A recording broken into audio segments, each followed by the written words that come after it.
Dear Cycling Diary. Sat near opposite, right next to the golf course. Incidentally, that was funny, the George Carlin piece about golf and cocksuckers, wasn't it? It's quite funny that apparently a lot of cyclists moved from golf to cycling.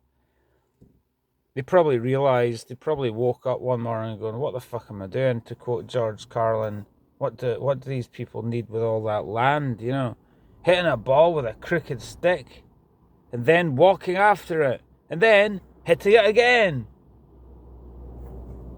I say, you're lucky you found the ball. Pick it up and go home. You're a winner. You're a winner. I'm a winner. You know why I'm a winner? Because I'm doing kind of what I want to do. I'm doing everything I set out to do. In other words, I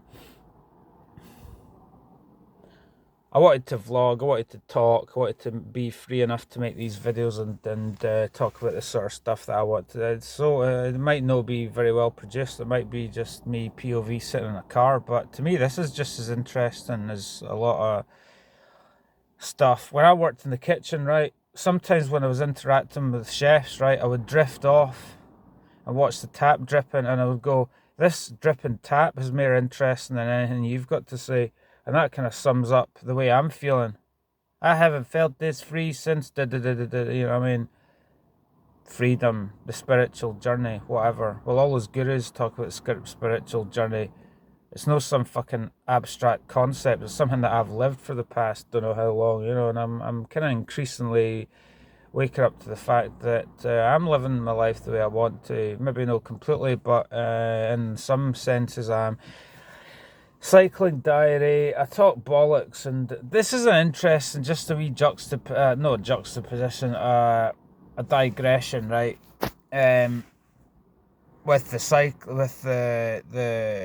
isn't it interesting how folk think you're mental for talking and stream of consciousness and doing all this stuff? I've explored shitloads of stuff over the past 7 years, like all different genres and, impressions, Max Cady, Braveheart speech, wee songs, wee streams of consciousness, comedy. They've done shitloads of stuff, and then invariably folks seem to see you as mental for doing it. They don't actually look up to it. Or I know I have made folk laugh. I have entertained folk. I have entertained myself. That's first and foremost. But it's just funny. I think to myself, you didn't see like a university lecturer talking about stuff that he knows the subject. And he's blabbing on. Folk didn't go, oh, he's fucking mental. They go, no, he's actually a PhD and he knows the shit. Why wouldn't he talk about it? So it's a bit like me. I've got the PhD in the motivation. So why the fuck wouldn't I talk about this stuff and find all different connections between all different areas? That's good. That's called the evolution of consciousness, motherfuckers. And we actually know what the fuck you're talking about in terms of the performing, the athletic, the life, the motivation, evolution as a fucking human being, But in terms of the cycling, lad, you know what I mean? Like I joke about, oh, I'm better than David Goggins, I'm more interesting than Mark Beaumont. That's not even a joke, I actually think that's true. That Mark Beaumont guy was doing a thing at the Dumfries Theatre Royal. And I started to wake up to a few things. I've written shitloads of stuff.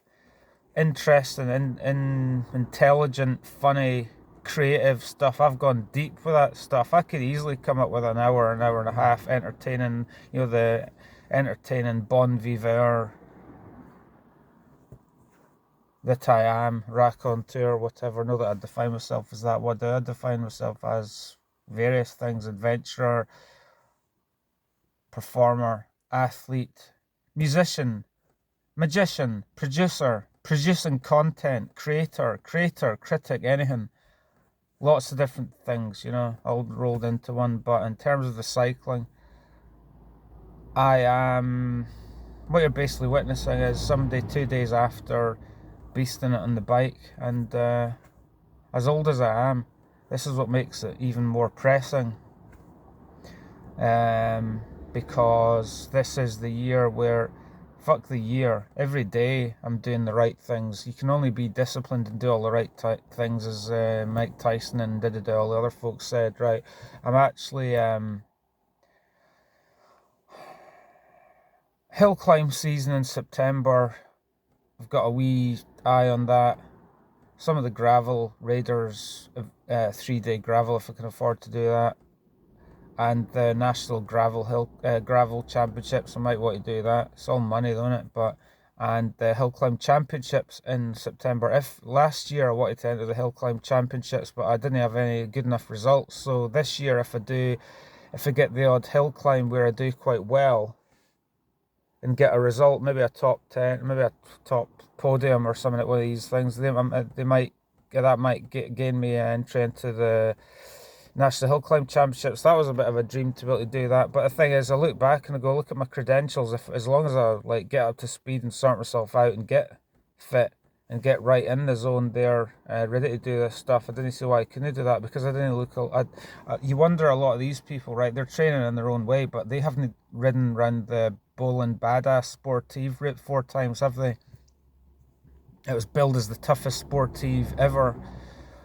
Bolin Badass. It was unassisted, 167 miles in the craziest, hilliest route in the near Garstang Forest of Bolin, and I've done that just for fun on my own, unassisted. Crazy hills, all those hills, and I think if I do that in the lead up to the Hill Climb Championship, that would give me a wee, that would get the fitness there. It's all about whether you want to do it, innit? As you get older, you go, do I really want to do this anymore? But I actually do want to do it. And a couple of days ago I did the Langham Loop, and I was absolutely I'll just touch on this and then fuck off, but and get on with the day. But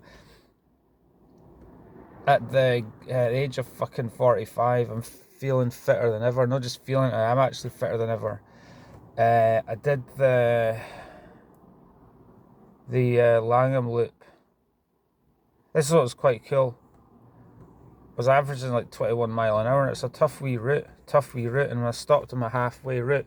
Here's what's cool. This is what tells you. I said before, when you're fit when da da da da da da da, and I could fill in the blank there, right? Well, a couple of days ago, I knew I was fit when I had a headwind, pretty much sidewind headwind. It was a headwind in all directions, there and back. It was a loop, so I had a headwind there and back, and I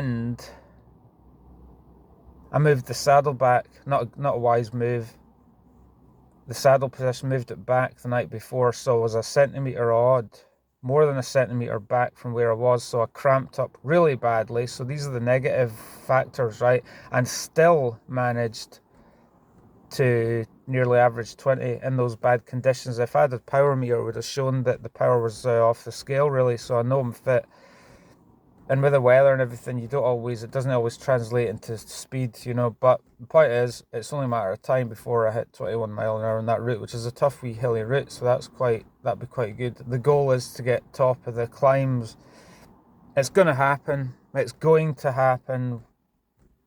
So insert screen grab of St. John's, not St. John's, Little John and Big John, whatever, Holmes Climb, whatever it's called. I'm hungry for some more KOMs, and I am fit, and we're going to get more. The goal is more KOMs. It's about time I started doing it properly. Get up the mileage, Dave. Stop fucking about with the bike positions. Stop. That was a bit of self-sabotage unwittingly, because I put the saddle too far back, and he didn't change the position the night before. So obviously, if I hadn't done that, I would have been absolutely, because I was flying. Look what I did, as I say, changing this position, I still managed to fly along. That's really quite remarkable, that. So when I move the saddle back to the way it should be, I'm going to absolutely fly. If I just up the mileage a wee bit and train the way a pro trains, then we're getting some. We're going to have some good hill KOMs. We're going to be fast. Hill Climb Championship season will be good for that, and the gravel championship will be good for that as well. And I feel the fitness is coming. Really quite excited about that, and I called one of my Strava, there they are teeing off. I called one of my Strava rides Fuck Golf. It was after I did really well on one of these bike rides, and it was near one of the golf courses that one of the golfers in one of his cars kind of pissed me off. And then, of course, why not just generalize and say all golfers are dicks? But I wasn't saying golfers, I was saying golf is fucking stupid as compared to cycling, you know. No wonder everyone's gone over to the cycling, you know. But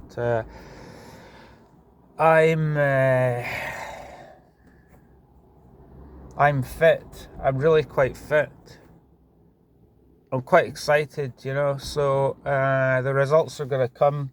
This video will be good because if it's a diary and it actually do well, then all I need to do is pluck my little quotes here and there where I sort of say, yeah, I'm going to be fit as fuck. And lo and behold, if I do well, then that will be that'll be quite interesting, because it'll go, oh look, I was a fucking visionary. I said I was going to do this and I did it, you know.